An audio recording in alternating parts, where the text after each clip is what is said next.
Hi, good morning. Today I'm going to tell stories of bingo that are very strange. My first one is a story of a lady that went to bingo quite a bit, but I had never actually spoken to her. I was living in Marlborough, Massachusetts at the time, and bingo was every Thursday in Hudson at St. Michael's.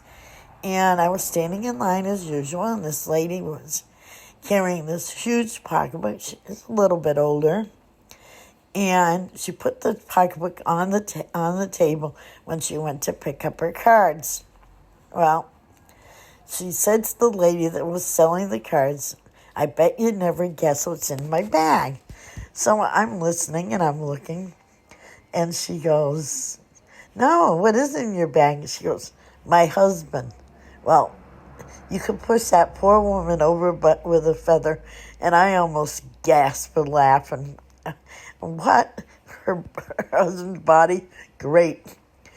Well, the lady was so upset after she was done. She actually left the room, and everybody just watched her and just nonchalant went over the corner and set up her cards like nothing had happened. The second one that I remember so clearly is I had two paranormal experiences in the same bingo hall. Now, the lady that ran it at the time had been very nice, and she'd been very open to paranormal activities. And it was a Tuesday night. It's at the Greenfield Moose Club, and I was sitting there at my regular table, setting up my cards with my friend Debbie and her mother. And the bingo was just beginning. I saw a young lady and her husband or her boyfriend or whatever, walking into the room, and she walked right by our table, not even a foot away from me, and they had a little girl with her. And I showed around aloud in the bingo hall, and you can get into a lot of trouble in Massachusetts. So I said, "Oh, Debbie, they better do something about that. This little girl can't be in here." And she says, "What little girl?" Well, I looked up, and there wasn't any little girl there. I was a little freaked out about it. And so I asked like nonchalantly around, and it turns out about 2 weeks ago, before this happened, they had a little girl the same age that I had seen that had died of leukemia.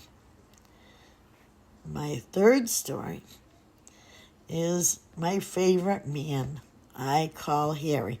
Now, Harry is supposed to be the man's name. I go to the location where he is, and many, many times caught lots of things on video. But Harry, once in a while, does tend to come to around me. I've never seen him. I just know he's there. So one night, I was at bingo, and I'm standing in line, and all of a sudden, with no warning, Harry's next to me, and I know he's there, and he's very, very adamant. And I'm trying to ignore him, and I'm like, "Harry, I can't say anything. I got 50 people looking at me." And I'm trying to ignore him, and I get my cards, and he's right next to me, and he's just like not letting me go. So I put my cards down, and I said, okay. I go outside, and I said, "Harry, what do you want? I'm not very good at receiving messages.